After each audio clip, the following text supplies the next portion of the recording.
Sahabat RTV, dalam hubungan percintaan memang tidak bisa lepas dari peran restu keluarga. Menurut kriminolog, rasa sakit hati akibat lamaran ditolak pihak keluarga bisa saja menjadi pemicu seseorang melakukan aksi kekerasan. Dalam kasus pembunuhan di Cisauk, Tangerang, manifestasi kebencian dan hubungan emosional yang tidak tersampaikan menjadi unsur utama pelaku nekat melakukan aksi kejinya dengan membakar korban yang pernah ia cintai.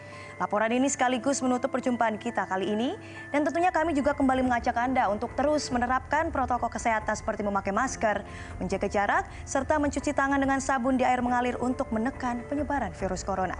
Tetap saksikan program Turn Back Crime setiap Senin pukul 23 waktu Indonesia bagian Barat hanya di RTV. Saya Stefani Deversta, salam Turn Back Crime, menumpas kejahatan.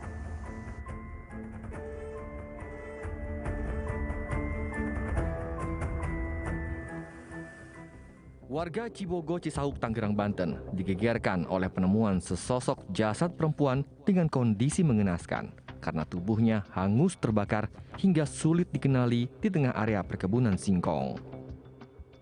Kepolisian yang melakukan penyelidikan berhasil mengungkap identitas korban yang diketahui adalah seorang perempuan bernama Siti Zahra, warga kampung Cibelet, Desa Cibogo, Kecamatan Cisauk, Kabupaten Tangerang.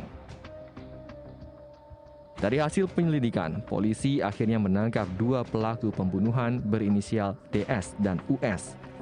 Tersangka DS merupakan mantan kekasih korban. Diketahui pula motif DS menghabisi nyawa mantan pacarnya tersebut lantaran sakit hati lamarannya ditolak pihak keluarga korban. Menurut kriminolog Universitas Budi Luhur, Luki Nurhadianto, dalam kasus ini, pelaku tega bertindak keji terhadap orang yang dicintainya karena ada hasrat yang tidak tersampaikan dalam hubungannya selama ini dengan korban. Selain itu, Luki menambahkan adanya rasa posesivitas disertai sakit hati pelaku karena lamarannya ditolak keluarga korban membuat pelaku gelap mata hingga tega membunuh orang yang dikasihinya. Pada intinya adalah sampai kemudian pembunuh tega adalah ada hasrat yang tidak tersampaikan. Dalam hal ini adalah saat kemudian hubungan emosional yang kemudian terjalin dalam konteks pacaran itu tidak direstui dalam tanda kutip oleh orang tua, salah satu pihak akan merasa bahwa dia akan melampiaskannya kepada entah itu apakah keluarganya atau kemudian kepada pasangannya, dalam konteks ini dilakukan pembunuhan. Ya, pertama bisa kita pahamin bahwa dalam hubungan emosional dalam tanda kutip ya itu ada rasa posesivitas di antara masing-masing individunya. Saat kemudian itu tidak tidak mendapatkan sambutan dari pihak yang kemudian dituju, dalam hal ini adalah korban, pelaku kemudian akan melancarkan berbagai aktivitas yang memang bisa menandakan bahwa dia adalah milik saya, atau kemudian ada sesuatu yang dirampas, dalam hal ini adalah perasaan, dan itu tidak bisa ditakar menggunakan fisik atau kemudian perbuatan lainnya. Sehingga cara yang bisa dilampiaskan adalah melakukan pembunuhan sebagai bentuk bahwa itu adalah sikap yang bisa mereka lakukan.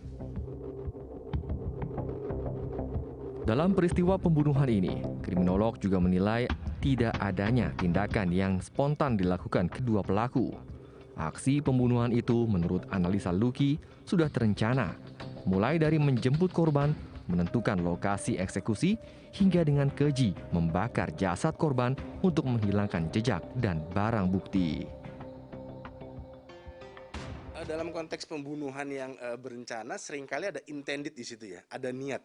Saat kemudian ada niat itu sudah terindikasi bahwa dia tidak melakukan tindakan secara spontanitas. Jadi ada persiapan di sana, ada rencana di sana, bahkan sampai ada jalan keluar bagaimana kemudian untuk menghilangkan barang bukti atau jasad para korban tersebut.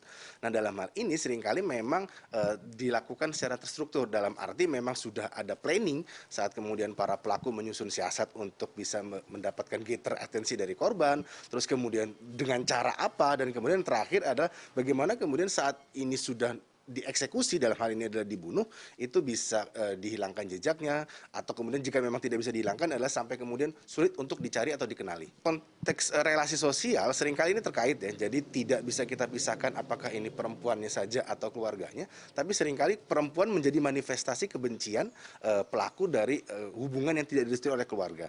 Nah, saat kemudian dalam konteks konteks relasi korban, biasanya perempuan menjadi pihak yang tidak diuntungkan nih. Tidak bisa kemudian memberikan pembelaan, terus kemudian tidak kemudian bisa mendapatkan pengawasan yang lebih. Yang ketiga adalah seringkali dia menjadi target sasaran dari para pelaku. Nah, saat kemudian ini terakumulasi semua, saat tadi sudah kita katakan hubungan yang kandas, terus yang kedua adalah tidak direstui oleh orang tua, seringkali pelampiasannya mengarah kepada korban, dan dalam hal ini seringkali kalau nggak perempuan, anak-anak atau bahkan orang tua.